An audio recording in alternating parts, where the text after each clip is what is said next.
ભક્તિ શ્રદ્ધા અને હરિનામ સંકીર્તન સાથે ઇસ્કોનની રથયાત્રાનું ભવ્ય આયોજન। અષાઢી બીજના પાવન અવસરે ભરૂચ શહેરમાં ઇસ્કોન મંદિર દ્વારા ભગવાન જગન્નાથ, ભાઈ બલભદ્ર અને બહેન સુભદ્રાજીની ભવ્ય રથયાત્રાનું શ્રદ્ધા અને ભક્તિભાવ સાથે આયોજન કરવામાં આવ્યું હતું। જય જગન્નાથના ગગનભેદી જયઘોષ, હરિનામ સંકીર્તન અને ભક્તિમય વાતાવરણ વચ્ચે નીકળેલી રથયાત્રાએ સમગ્ર શહેરને આધ્યાત્મિક રંગે રંગી દીધું હતું। શીતલ સર્કલ ખાતેથી પ્રસ્થાન કરેલી રથયાત્રા કશક, જ્યોતિનગર અને તુલસીધામ સહિતના મુખ્ય માર્ગો પરથી ભવ્ય શોભાયાત્રા સ્વરૂપે પસાર થઈ હતી। યાત્રા દરમિયાન મોટી સંખ્યામાં હરિભક્તો ઉત્સાહભેર જોડાયા હતા।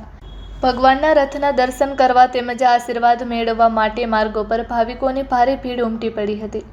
રથયાત્રા દરમિયાન હરિનામ સંકીર્તન, ભજન કીર્તન અને આધ્યાત્મિક કાર્યક્રમોથી સમગ્ર વાતાવરણ ભક્તિમય બની ગયું હતું। વિવિધ સ્થળોએ સ્થાનિક નાગરિકો અને સેવાભાવી સંસ્થાઓ દ્વારા ભાવિકો માટે સ્વાગત તેમજ સેવા વ્યવસ્થાનું પણ આયોજન કરવામાં આવ્યું હતું। ઇસ્કોન સંસ્થા દ્વારા રથયાત્રાને સુવ્યવસ્થિત અને ભવ્ય બનાવવા માટે વિશેષ આયોજન કરવામાં આવ્યું હતું। સ્વયંસેવકો દ્વારા યાત્રાના સમગ્ર રૂટ પર વ્યવસ્થા જાળવવામાં આવી હતી, જેના કારણે સમગ્ર કાર્યક્રમ શાંતિપૂર્ણ, સુચારુ અને ધાર્મિક ઉલ્લાસભર્યા વાતાવરણમાં સંપન્ન થયો હતો।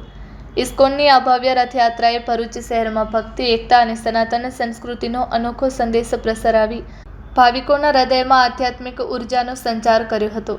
સંદેશ આપતી ભગવાન જગન્નાથની આ રથયાત્રા આજે ભરૂચમાં, ઐતિહાસિક નગરી ભરૂચમાં ઇસ્કોન સંસ્થા દ્વારા, જેને સમગ્ર વિશ્વમાં લોકો સાંભળવા ઈચ્છે છે એવા ઇસ્કોનના મહાન સંતો, મહંતો અને આપણા જેવા સાંસારિક કાર્યકર્તા આગેવાનો દ્વારા આયોજિત ખૂબ જ ભક્તિભાવથી અને આનંદ ઉત્સાહના વાતાવરણમાં આજે ભગવાન શ્રી કૃષ્ણ, ભાઈ બલરામ અને બહેન સુભદ્રા જાતે ભગવાન આજે નગરચર્યાએ જ્યારે નીકળી ગયા છે, ત્યારે આપણે સૌ આજના પવિત્ર દિવસે, શુભ દિવસે અંતર્મનથી પ્રાર્થના કરીએ કે આપણા ભરૂચ શહેરના અને જિલ્લાના સૌ નાગરિક ભાઈઓ બહેનો ઉપર ભગવાનની કૃપા, અસીમ કૃપા કાયમ માટે આપણા ઉપર વહેતી રહે।